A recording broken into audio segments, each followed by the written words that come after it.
मानते हैं, पति का सम्मान करते हैं, पति को आदर देते हैं, तो हम भी सावित्री की गिनती में।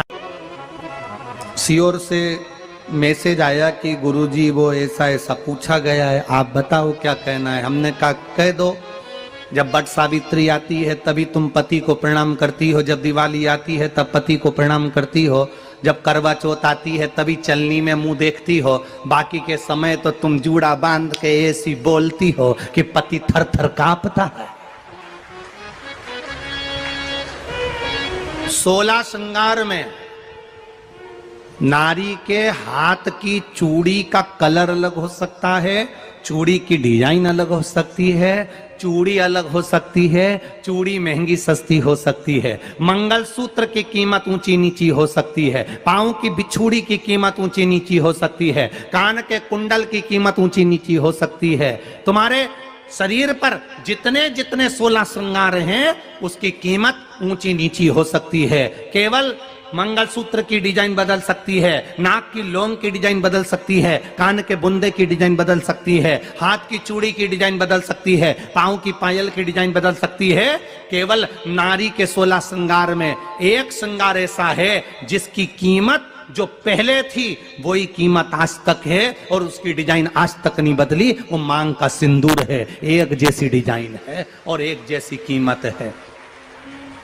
सारे श्रृंगार की कीमत अलग, पर मांग में जो सिंदूर डाला जाता है वो एक कीमत का होता है, एक डिजाइन का होता है और एक जैसा होता है, और वो सबसे भारी होता है। सावित्री यमराज से कह रही है मेरे पति को छोड़ दो। यमराज कह रहा है सावित्री तेरा पति मर चुका है, मांग के सिंदूर को पोंछ दे।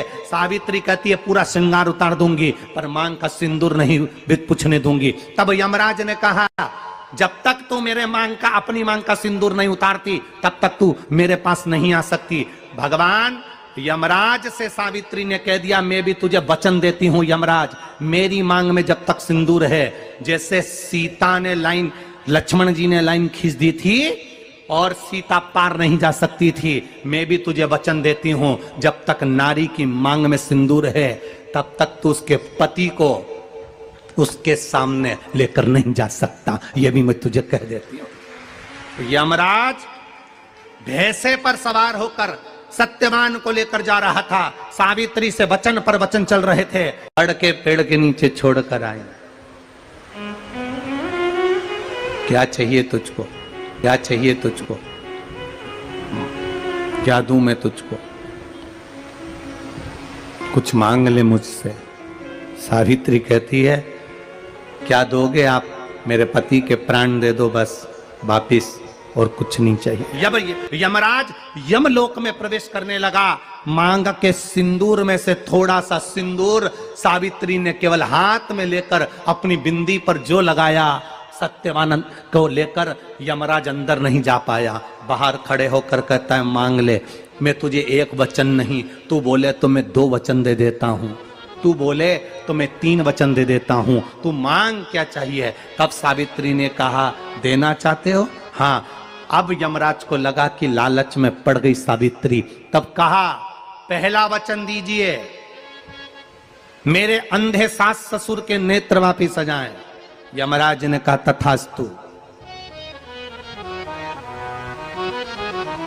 दूसरा वचन दीजिए, मेरे सास ससुर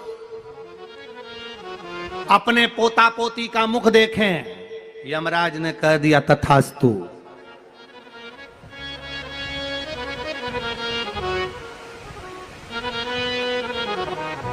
जाओ।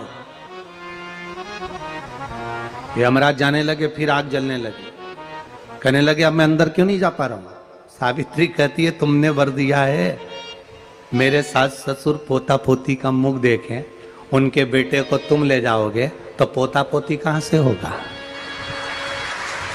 छोड़कर जाओ। सावित्री है, पति को वापिस लेकर आ गए। कर्जा मुक्ति के लिए सारे वृक्षों में अगर कोई श्रेष्ठ वृक्ष माना गया है तो वो बट का वृक्ष माना गया महाराज। इसलिए प्रशासनिक कार्य के लिए, मानसिक टेंशन में, परेशानियों में बटकेश्वर महादेव का स्मरण किया जाता है। और यदि निवेदन करूंगा बहुत ज़्यादा, यदि आपको कर्जा हो गया है, बहुत ज़्यादा कर्जा हो गया और वो कर्जा चूक ही नहीं रहा, तो थोड़े दिन बड़ के पेड़ के नीचे आप बटकेश्वर महादेव के लिए 1 लोटा पानी, उसमें थोड़ा सा पिसा हुआ चावल पीस के गला लेना चावल को और पीस लेना, पीस के उस पानी में मिला लेना और मिलाकर उसमें थोड़ी सी हल्दी पिसी हुई डालकर बटकेश्वर महादेव के नाम से बड़ के पेड़ के नीचे अपनी कामना कर कर जो कर्जा हुआ है उस कर्जे का भान देते हुए, स्मरण देते हुए छोड़ दीजिए।